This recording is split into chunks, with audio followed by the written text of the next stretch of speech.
So good morning, and thank you, Dr. Myers, for that warm welcome, okay, and the girls rock, and I'm going to get to that in a minute as well. And let me say this first, though. Let me take and congratulate certainly you, but Loretta as well. Thank you. What a wonderful job you've done. It's just been amazing. Really special. Thank you. Well, let me start by telling you that as I walked into the convention center, walked into this room, I immediately knew that there wasn't going to be a lot of men here because I looked at this stage and saw these wonderful chairs, seats, and everything else and said, this is the way we do things. Okay? We're a lot more comfortable with you, without question. And I also would like to tell you that I normally don't ever carry money with me. That's just who I am, and for whatever reason. Mostly it's because my daughters would steal it all through the years, and so I never had it. They'd find my wallet and take and walk off. But I have a little bit, and for anybody who has a video of Dr. Myers and Dr. Graham dancing last night, I will pay for that and pay you well. That may come to use at some other point. Let me tell you that I want to thank each of you, okay, for what you do for higher education for our state and for our institutions of higher education, our community colleges. You don't sit here unless you've done amazing things in your career, and so I do want to congratulate you for where you've come in this world, because there's no question that it's just amazing what you've done and how you're driving this state forward. And your importance to our institutions, I can't begin to tell you, and I asked the gentleman who was back there filming to shut it off when I made a few statements here, because I am going to talk candidly, because that's what I do. And I am going to say some things to you that I wouldn't want to see splashed out too far in the public. And one of the things, Mary, I'm trying to learn is I'm trying to learn that I'm a little bit higher up in the public figure now. I got to be a little more careful about what I say. That's a challenge for me, as you well know. So, but what you do is the important role you play. You serve as mentors for our students and colleagues, okay? The organization you bring, the details you bring. And I would tell you something, your participation, I think, in this organization is very, very important, and I would encourage you to continue to grow this. I know in the past, because I've been a big supporter of this behind the scenes for many years. When I was a president of Holmes, I tried to take and send as many people. I tried to convince people to come. Jan worked very hard and has worked hard to make this organization grow and become better and bigger so that you could network with each other, get to know each other. As one person got promoted, opportunities might be presented for others. So it is very, very important for you to attend. And it's important to keep it alive, and it's important to keep pushing it and growing it. And this is a wonderful, wonderful attendance, and I'm very, very proud of this. So let me just say, let me go off script before I conclude here today, because I don't want to take too much of your time, but let me tell you that I have 3 daughters, okay? And they are very, very beautiful young ladies, all right? I'm very fortunate that they got somebody else's looks besides mine, and I'm appreciative of that for the Lord, I can tell you. I raised these young ladies, and most people would tell you that I raised them like boys in many ways, okay? I just didn't know any better, you know? And fortunately, my wife raised them like young ladies. So the combination worked out pretty well, all right?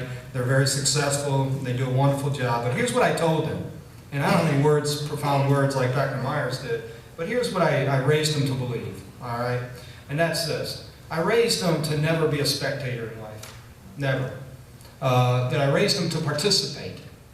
And they will tell you today that, you know, what'd your father teach you? And they would say, my father probably taught us 2 things above all else. Number 1, don't ever spectate, participate. And number 2, I taught them to never settle. You know, settle is a word that a lot of people can throw around, but to never, ever settle in their lives. To be passionate about what they believed, and to take risk and be daring. To take risk and be daring. And I will tell you, they've done that. We traveled this country in search of adventures. We really did. Every vacation was a participation and an adventure, if we could make it that. And they were fully engaged. And what I would say to you today about that is this. Never settle for where you are. Please don't.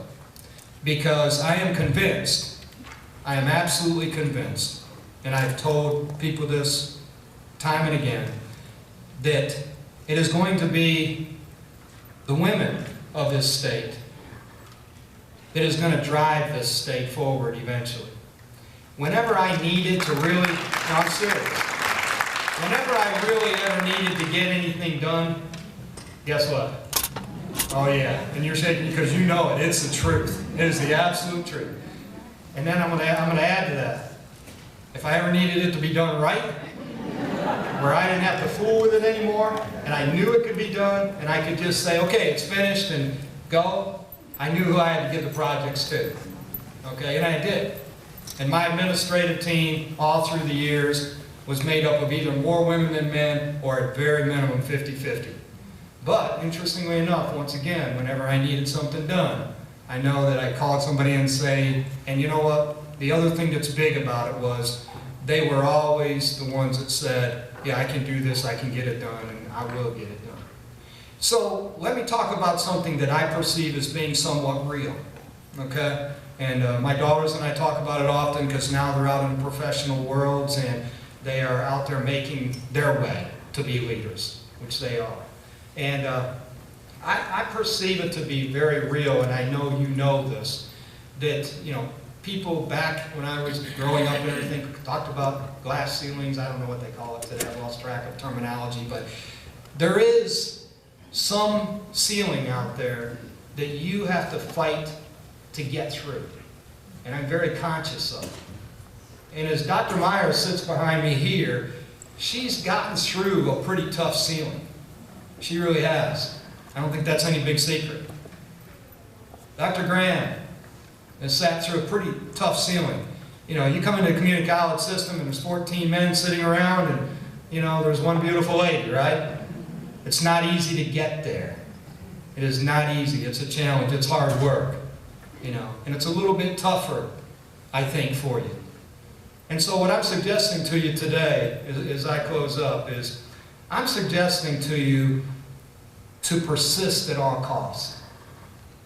And I'm going to tell you why you have to persist at all costs. And you have to. Because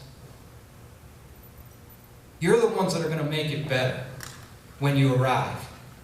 Your ideas, your sense of passion, your innovation, your dreams, you will make it better. You will. And Mary Graham and I, we spent years sitting next to each other, talking about things, and what she would tell me time and again is, when are we going to change? That was what she said. And, you know, I hope the camera's off because I'm not, please don't repeat that, we're all friends. Don't get Mary in trouble. Her colleagues love her. But it was the truth. When are we going to change? When are we going to do something different? You know, because it's going to take something different to drive the next generation forward and to be better than we were in the past. So we've got to innovate, we've got to dream, but this is the key piece. And this is why you have to persist and keep driving forward, and you have to. Is we've also got to get it done. Lots of people have great ideas that travel nowhere.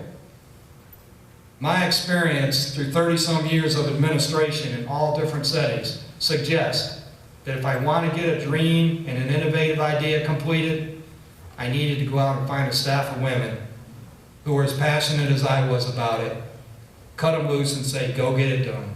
And inevitably, I don't think they ever failed me one single time. So having said that, that's what I would implore you to do today. That's what I implore my daughters to do every single phone call, is to persist, to believe, to be passionate, to lead. And never, never stop chasing your dreams. Don't settle. Make it a better world and a better place. And that's what I would implore you to do today. It's been an honor to be here today, and thank you for the privilege.